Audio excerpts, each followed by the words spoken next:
Yes. Yes. Reports on the ground did say, and this is from people who are directly there, those people who are detained, that when the police came in, there were no less than 20 guns being pointed at them. And again, this is for people who were simply camping out, doing nothing else.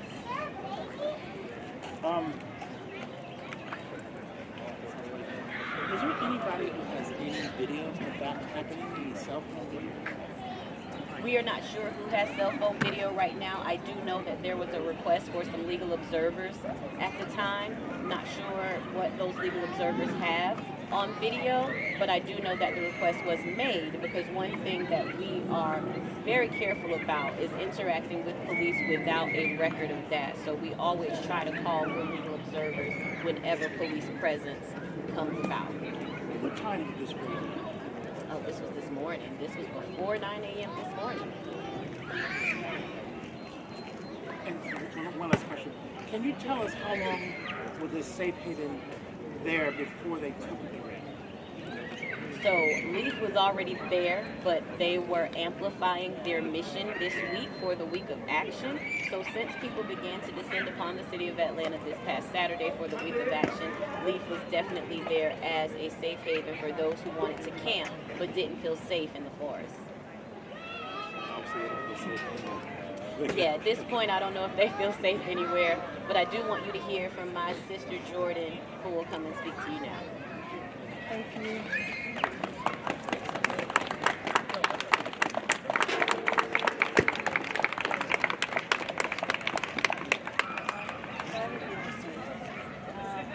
Always call on Prayer before I speak on behalf of my people.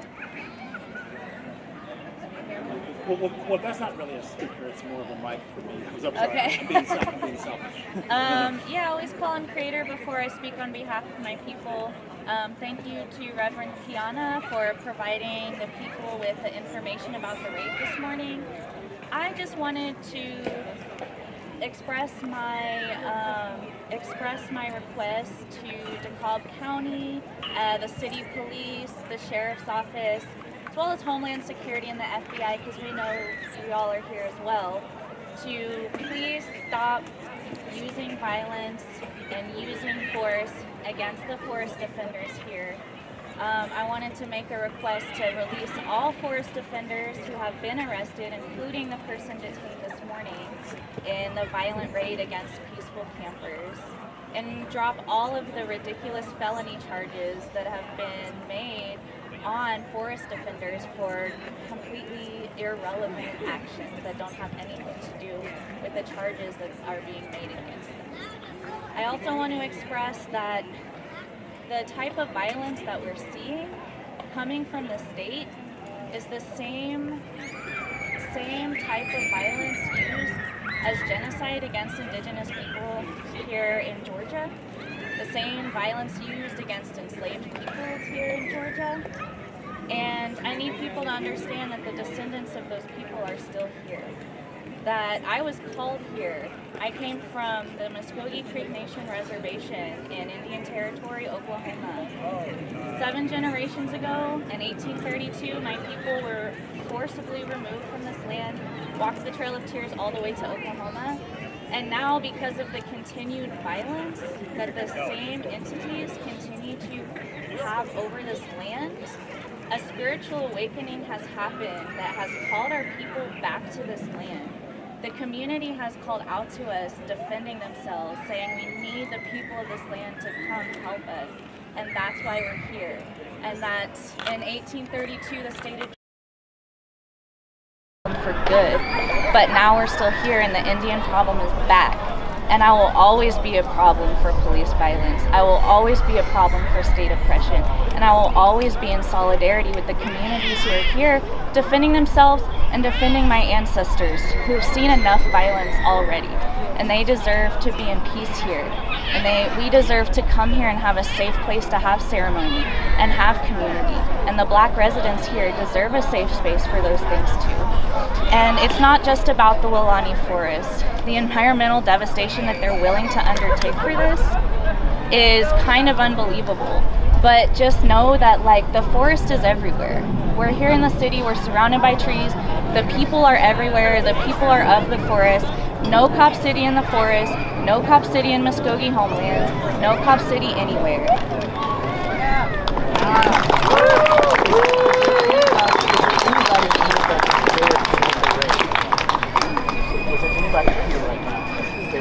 So I'm not aware of somebody who was actually in the raid who's here. I think there's some media persons who arrived to cover what was going on. I'm not sure about someone who was in the raid here right now.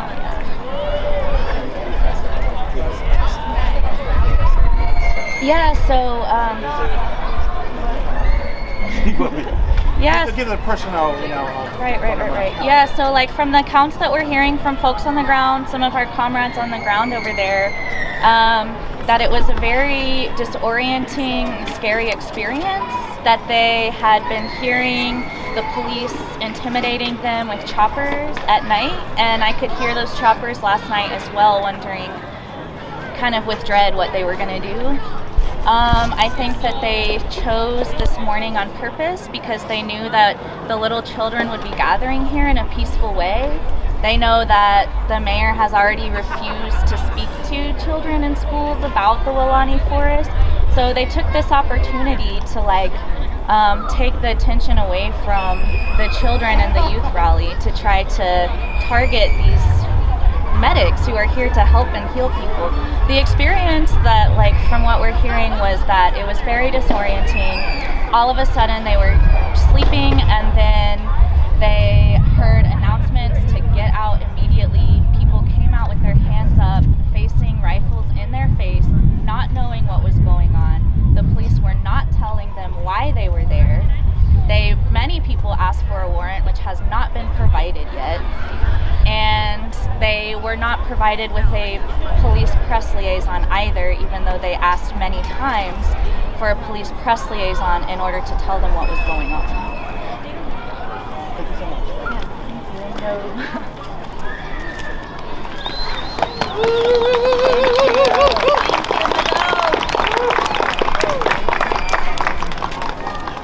Good afternoon, everybody. My name is Marlon Couts. I'm an organizer with the Atlanta Solidarity Fund.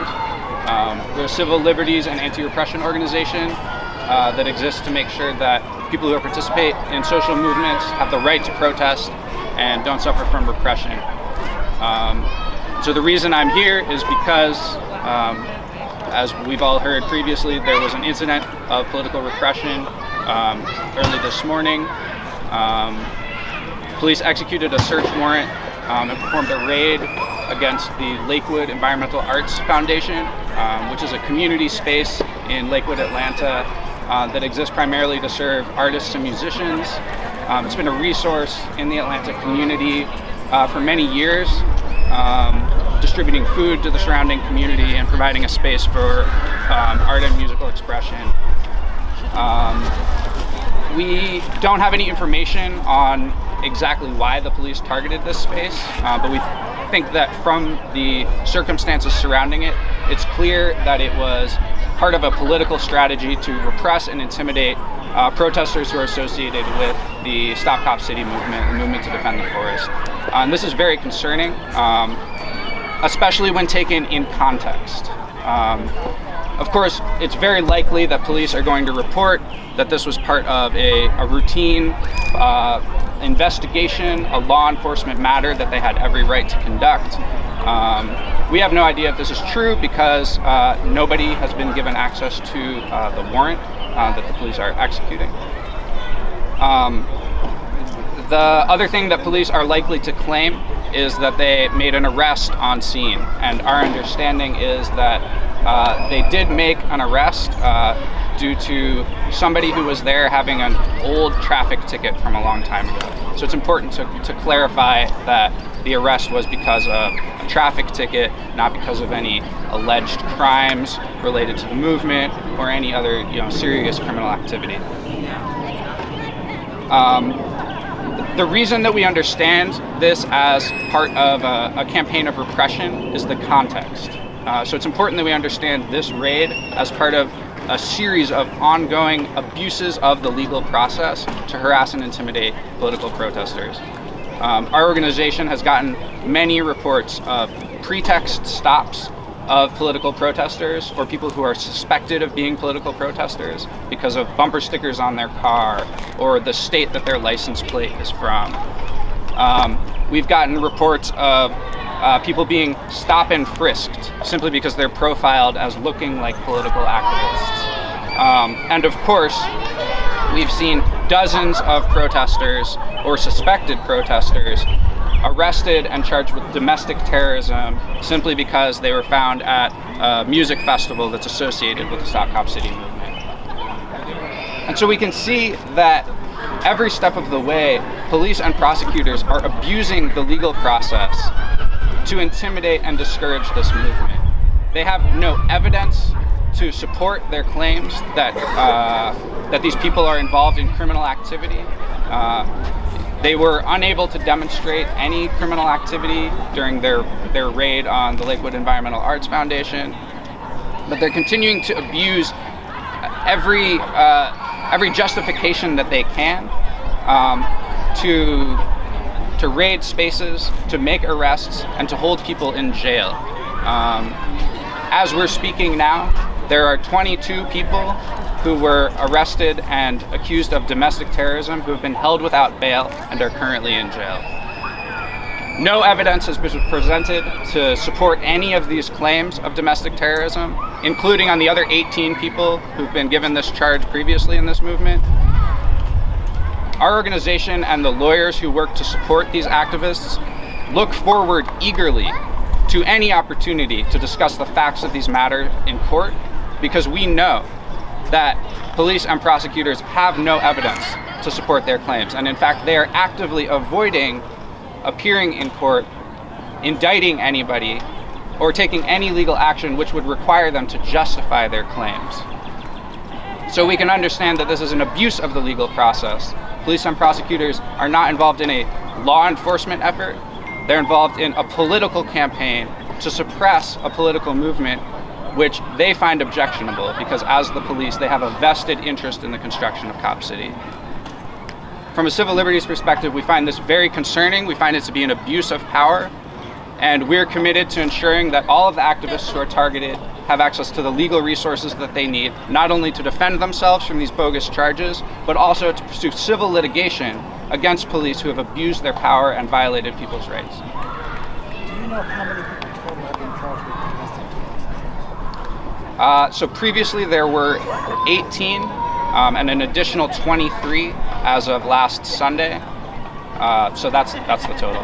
Do you know what severity of the punishment for someone who's guilty of that domestic terrorism? We hear that word a lot. What is the severity? My understanding is that the punishment is up to 30 years in prison. But again, these charges are being levied against activists not because prosecutors expect to be able to convict these people. It's a preposterous charge. There's no way that any of these people have done anything which rises to the level of what the statute describes as domestic terrorism. It's used purely as an intimidation tactic to discourage people, to make people afraid to associate with this movement, and to keep people who are involved in the movement locked away for long enough that this project can go forward without any dispute. Are those being charged? Are they using RICO charges as well? As far as we know, no RICO indictments have happened. We are concerned about the possibility that prosecutors may try to use RICO charges against organizers, because RICO is understood as a way of suppressing organizations.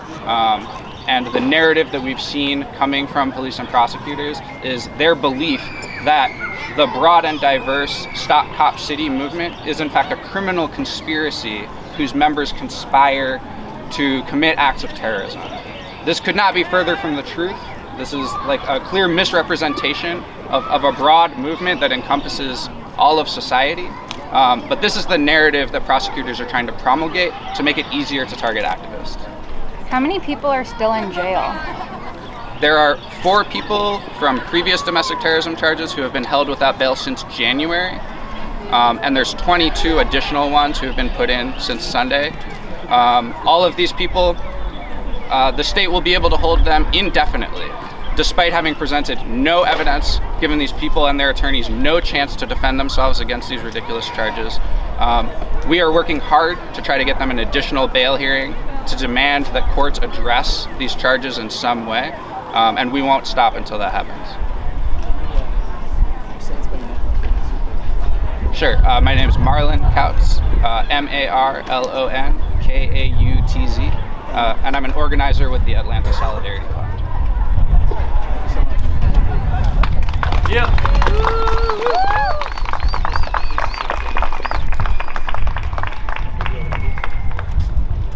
Peace, everybody. My name is Kamal Franklin, Kamau, last name Franklin, Franklin.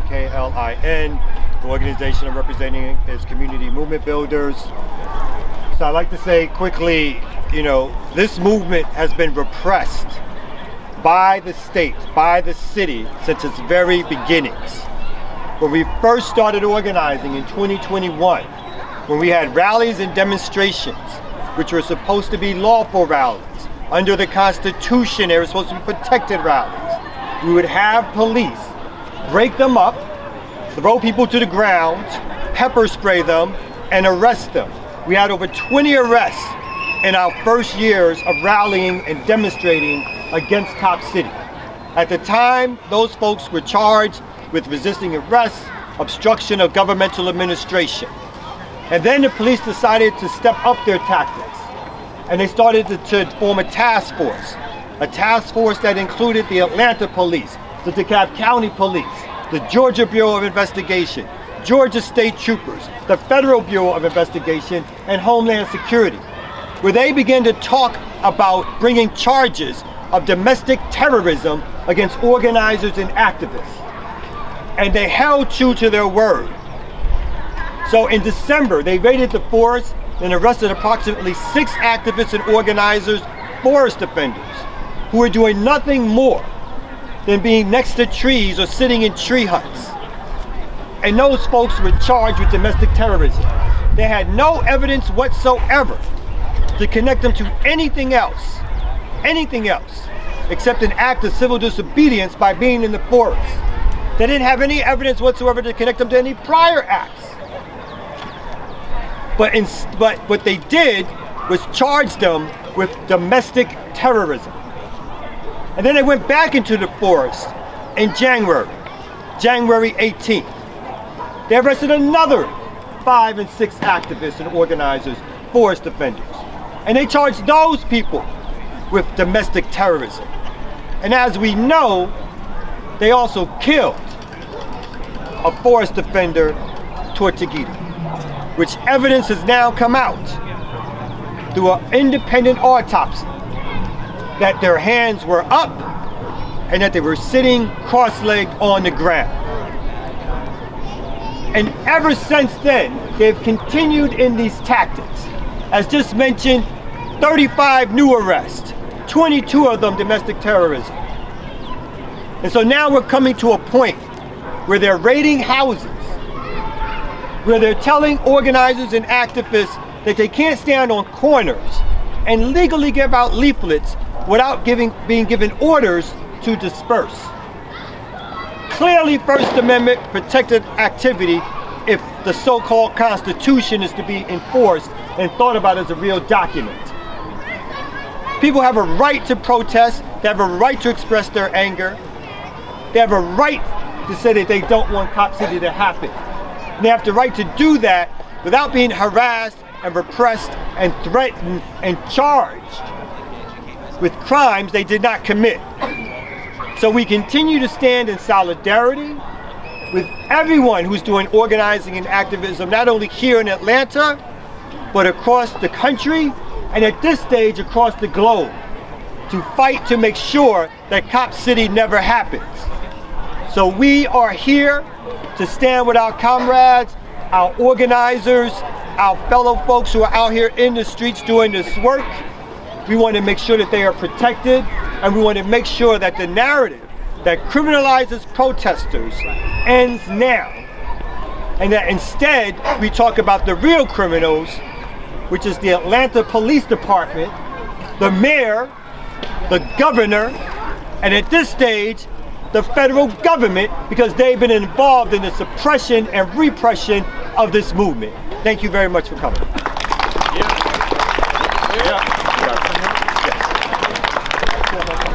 Say it again? No, Espen. You will.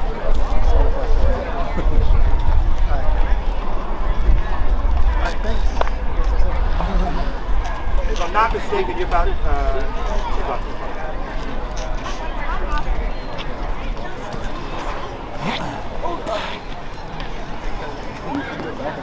¡Viva, viva Tortuguita! ¡Viva, viva Tortuguita! ¡Viva, viva Tortuguita! ¡Viva, viva Tortuguita! ¡Viva, viva Tortuguita! ¡Viva, viva Tortuguita! ¡Viva, viva Tortuguita! ¡Viva, viva Tortuguita! Stop Cop City! Stop Cop City! Stop Cop City! Stop Cop City! Stop Cop City! Stop Cop City! Drop the charges! Drop the charges! Drop the charges! Drop the charges!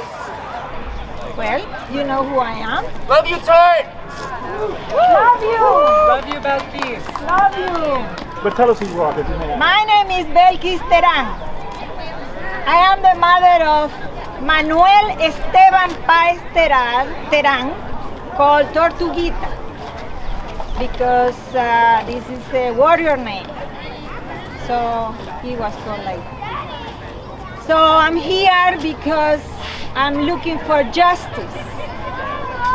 Justice about my son's death.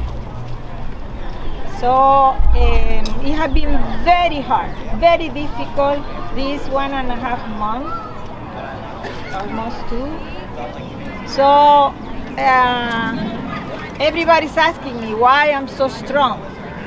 I'm strong because I know that Manuel was an untouchable person, was a caring, supporting, loving person to this community and to our family. So, yes, I'm suffering. I'm suffering a lot. But this suffering is given to me power, power to fight, power to stand. I don't accept that he was killed by so many bullets. He was like this.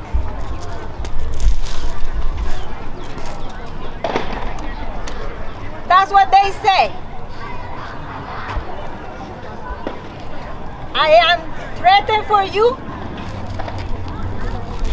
I am threatened for you.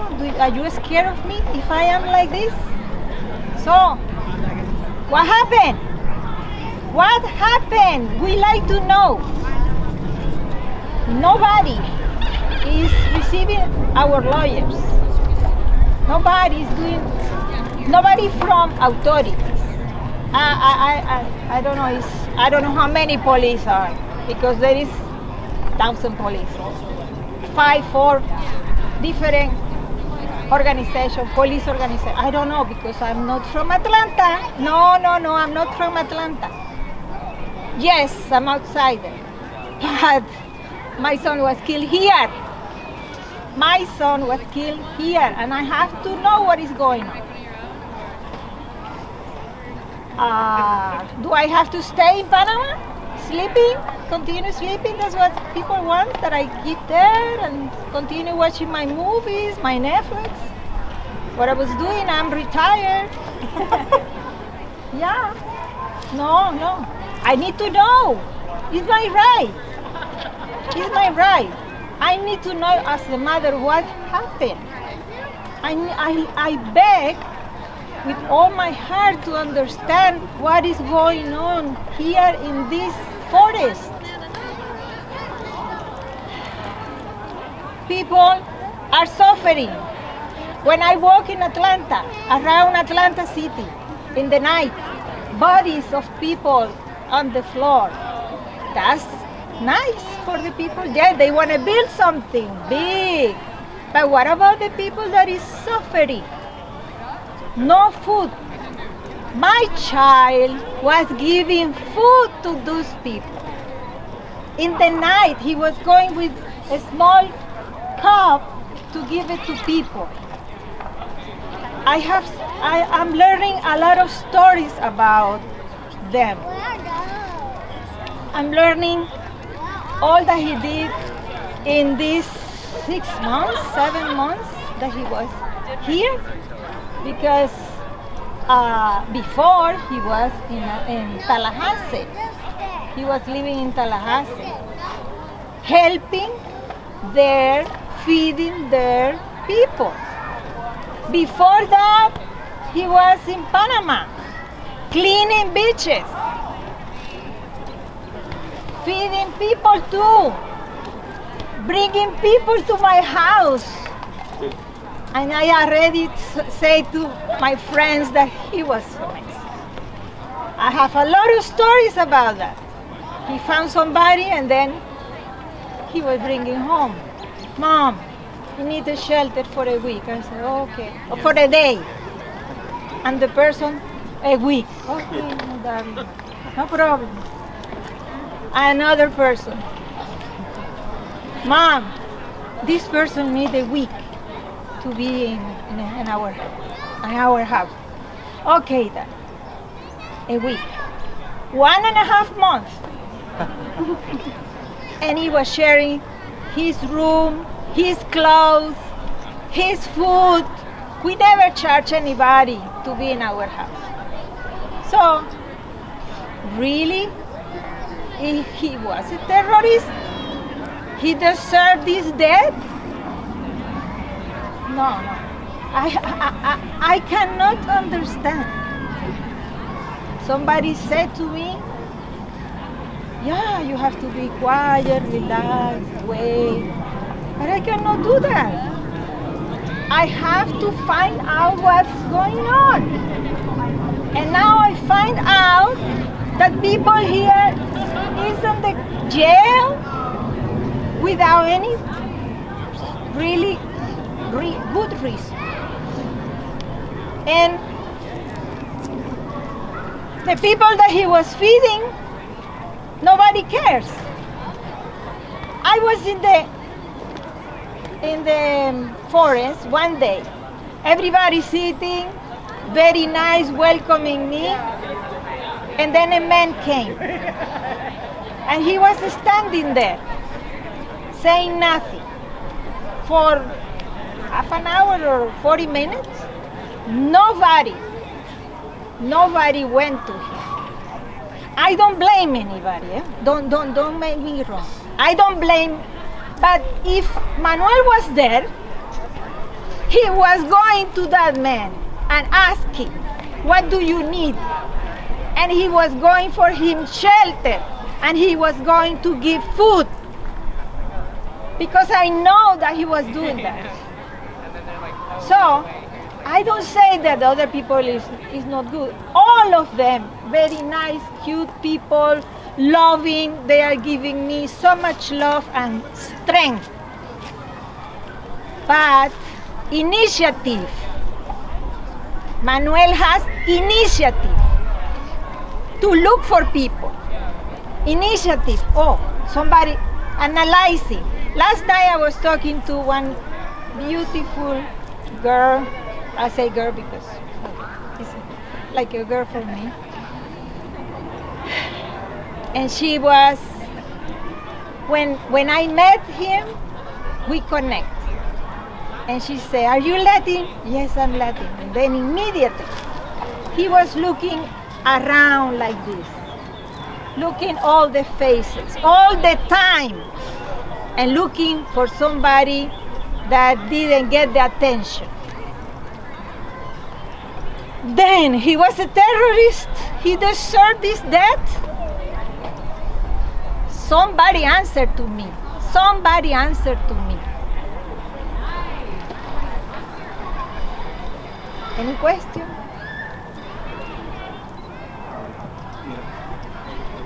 manera comparada con la vida en el mundo.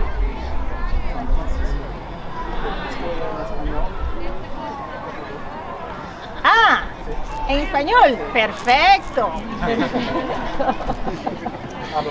Ese es mi lenguaje. Sí, I feel like strange speaking in English. I know that everybody understands. Pero, sí. Bueno, a ver, rewinding. Yo soy Belkis Terán, soy la mamá de Manuel Esteban Páez Terán, llamado Tortuguita. Tortuguita is a warrior name, es de guerrero. Guerrero, significa guerrero. Él estaba sentado con sus piernas cruzadas en el bosque. Él dormía en el bosque de vez en cuando, no siempre. Él dormía de vez en cuando en el bosque y fue asesinado. Y yo quiero saber qué pasó. ¿Qué pasó? Él estaba sentado según los reportes, un reportico chiquitico que nosotros tuvimos de su autopsia, porque eso es algo muy chiquitico. Nos dicen que estaba con las piernas cruzadas y los brazos levantados. ¿Qué pasó? ¿Qué pasó? ¿Quieren que yo me quede allá en Panamá, en mi casa, que estoy retirada, continuando viendo Netflix? ¿Quedarme allá tranquila? Ay, sí, mi hijo murió, pobrecito, ya. No, yo tengo que saber qué pasó. Que alguien me diga qué pasó. Nadie me lo ha dicho, no han tenido la decencia. Eso se llama decencia. Decirme, en español puedo explicarme mucho mejor. Decencia. ¿Cómo es posible que no me hayan dicho nada? Que lo que hemos averiguado es extraoficial. Que no valemos nosotros porque somos de afuera. No valgo nada yo. Mi vida no vale nada porque soy extranjera. Eso es lo que pasa. Porque yo no soy, pues soy visitante. No valgo nada. Entonces mi vida no vale nada. Nadie le importa que mi hijo murió asesinado.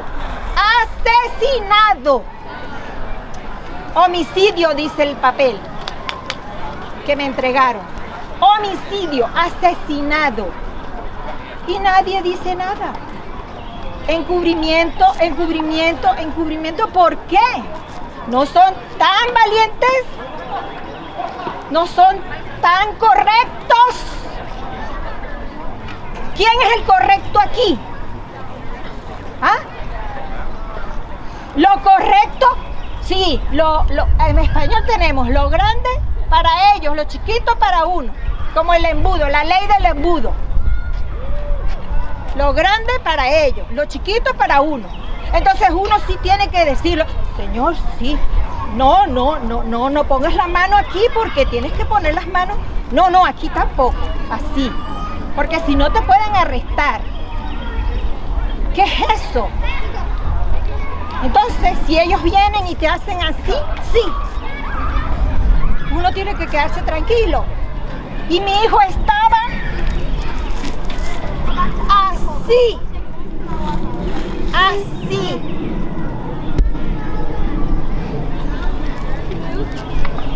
Eso es lo que dicen, pero no hay cámaras, no hay videos, no hay nada. ¿Por qué? ¿Por qué no hay? Por algo será. Por algo será. Porque bastantes videos hay de todo lo que pasa. Y yo quiero saber qué pasó. Yo quiero saber qué pasó. Porque mi hijo era un hombre noble, honesto, sincero, caring person, ¿cómo es? Cuidaba a la gente. Entonces, díganme, ¿qué pasó? ¿Hasta cuándo el silencio, el secreteo y la complicidad? Es lo que yo pienso, complicidad, porque no se puede decir. Secreto sumarial. Ay, y entonces mi sentimiento, mi dolor, para la basura. No importa. ¿Ah? No tienen un poquito de consideración con uno, como madre, y con todas las madres que les pasan esas cosas. Miren, eso ha pasado en otros países, en Argentina, en Colombia, y ahora va a pasar aquí también. ¿Ah? En Venezuela, mi país. Si tú no puedes reclamar nada. Ah, entonces ellos quieren que no reclamemos, no podemos reclamar. No, este no es el país de la libertad. Este no es el país de la libertad. Este no es el país de la libertad. Díganme ustedes. Eso no es el país de la libertad. No es, no es. No, no lo es. Aquí todo el mundo es preso. No es el país de la libertad. Entonces yo quiero que le hagan honor a su bandera de libertad, de derechos humanos. Y me expliquen. Hagan honor a lo que tanto hablan. Honor a la verdad, honor a su bandera de libertad, de país para todos. Pero está pasando igual que en Argentina, igual que en Colombia, igual que en Venezuela. Yo me siento peor que en Venezuela, porque por lo menos en Venezuela yo tengo contactos. Y si a mí me llegan a meter presa en Venezuela, en 10 minutos estoy afuera. Porque el tío de mi tío, o el primo de mi hermano de mi tío me saca. Pero aquí, si a mí me meten presa aquí, ¿me van a sacar? ¿Quién me va a sacar? Entonces hasta peores. ¿Qué más puedo decir en español? Sí, también, gracias. ¿Cuántos somos en la familia? ¿Cómo? ¿Cuántos somos en la familia? Tengo 3 hijos. ¿País es Panamá o Argentina? No, yo soy venezolana, de Maracaibo. Soy venezolana.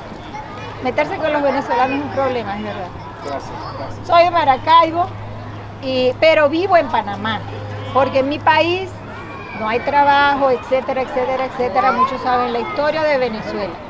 Entonces, estoy en Panamá. Gracias, gracias. Señora, ¿piensa usted que era una mentira lo que dijeron el Georgia Bureau Investigation, que su hijo tenía una arma y que lo usó contra la policía? ¿Es una mentira o es la verdad? ¿Qué piensa usted? Hay una cosa que no te puedo contestar. Yo no sé si es mentira o si es verdad. Porque si te digo que es mentira, me van a meter presa. Pero si te digo que es verdad, el preso es él. Entonces, no sé. Queremos saber. Lo que sí sé es que sus manos estaban levantadas. Yo no sabía de que él tenía arma. En mi familia eso no existe. Nosotros somos una familia evangélica, protestante. Mi papá era pastor evangélico. Y nosotros no somos violentos. Somos personas que hemos vivido muy bien. Mi familia y mi hijo era un hijo. A mí me han dicho que no lo diga, pero no me importa. Mi hijo era un muchacho privilegiado. ¿Por qué? Porque él tenía su graduado de la Universidad de Florida State University. Yo no debo ni un medio a Florida State University. Él está graduado sin, ¿cómo se llama esto? Sin deudas. Él podía viajar y vivir donde él quisiera. Y él decidió por amor a unos árboles, a unas personas, estar ahí. Él vivió en muchos países. Dubái estuvo, que no le gustaba Dubái por la cuestión política, porque mi hijo siempre fue desde pequeño crítico. Pero no te puedo contestar esa pregunta. No te la puedo contestar. Yo no soy el juez y de hecho ni me interesa contestar esa pregunta. Porque eso es trabajo de ellos, del abogado. Para eso se consigue un abogado. Pregúntale a mi abogado. Mi abogado va a responder esas cosas porque yo estoy tratando de no saber, ni siquiera había visto los videos de los shootings. No, yo no veo nada de eso. ¿Para qué? ¿Para enfermar mi mente? No, yo estoy concentrada en sanidad, sanar, estar fuerte, estar para los que aman a mi hijo. Porque hay muchos que todavía los abrazo y se ponen a llorar. Ustedes no saben el dolor que hay en la comunidad de Wheelan. Hay un dolor muy grande, muy grande. Y yo no tenía ni idea de esas cosas. La comunidad de Florida State University y de Tallahassee también. Yo voy para allá pronto, a hablar con ellos, a estar con ellos, a abrazarlos, a darles masajes, a atenderlos. Porque ellos son mis hijos ahora. Ellos son mis hijos ahora. Yo perdí uno, gané miles de hijos. Miles de hijos a quien voy a querer y cuidar y mi casa está abierta. Donde quiera que yo esté, ahí van a poder llegar, porque voy a ser su mamá. Entonces, mira, hay preguntas que yo no voy a contestar, no me interesa saber, de verdad, hay cosas que no quiero enfermar mi mente. Porque yo no creo que es mi posición es sanar a mis niños, a mi comunidad. Y sanarme yo, por supuesto. Otra pregunta. ¿Ah? Gracias. A la orden. Yo también ¡Viva Tortuguita! ¡Viva Tortuguita! ¡Viva Tortuguita!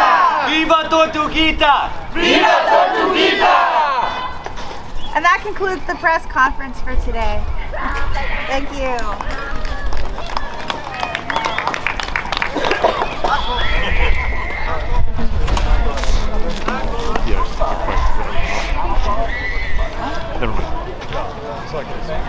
No.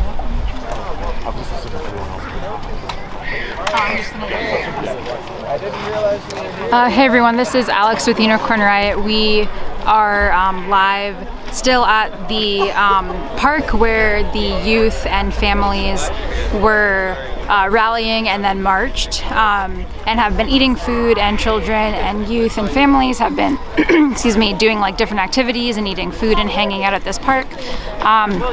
We also just listened to a press conference here where Tortuguita's mom just spoke, as well as local organizers with Atlanta Solidarity Fund and community movement builders, and a couple other folks here spoke. Spoke about the raid that happened this morning at the Lakewood Environmental Arts Center, also known as LEAF. LEAF. There was a raid there. According to folks at the press conference and things we heard earlier, reportedly the police did not present a search warrant, but said they had one, and executed a search at LEAF, detained 22 people, released those, and one person was arrested and is in custody. Folks here also said how there are still people in prison or in jail from previous raids. 4 people for previous raids. They've been in jail since January, so a month and a half or so. Folks from the Sunday raid are still in jail. Their bonds were, they were not given bonds, they were denied. So folks here were just talking about the raid that happened this morning at LEAF, how the state repression has been ongoing and increasing for folks who locally are opposed to the Atlanta Police Foundation's proposed project to build the Atlanta Police Foundation, the police training facility, where documents show that 43% of the people expected to train there are from out of state, yet the state and the mayor and other the police, etc., are continuing to say that there are people who are, most of the people opposed to the project are outside agitators. However, we're seeing today, and as we've seen this entire week, a lot of people are local here in Atlanta who are opposed to the project. Today, about 100 families and children rallied at this park, marched in the street, all under the advocating for the end of Stop Cop City is what they were chanting, and what the rally is about today by the Weelaunee Coalition. So thank you for watching. If you want to see all of our other content about the Atlanta forest, you can visit unicornriot.ninja. We have a page dedicated to our coverage. And if you appreciate our independent media, you can also go to unicornriot.ninja/donate. And any amount is great. If you just follow and share our content, that is perfect as well. Thank you all for tuning in, and we'll update as we get new information about the raid and the we'll keep doing updates.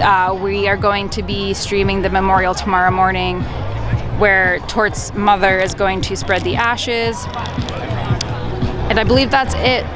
Thank you for tuning in. We'll be going down now.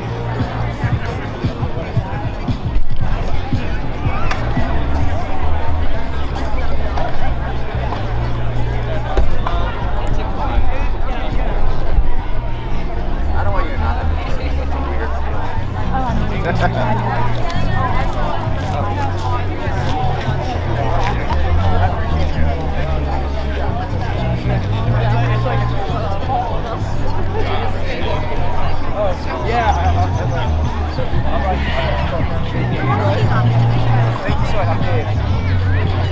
Thank you so much.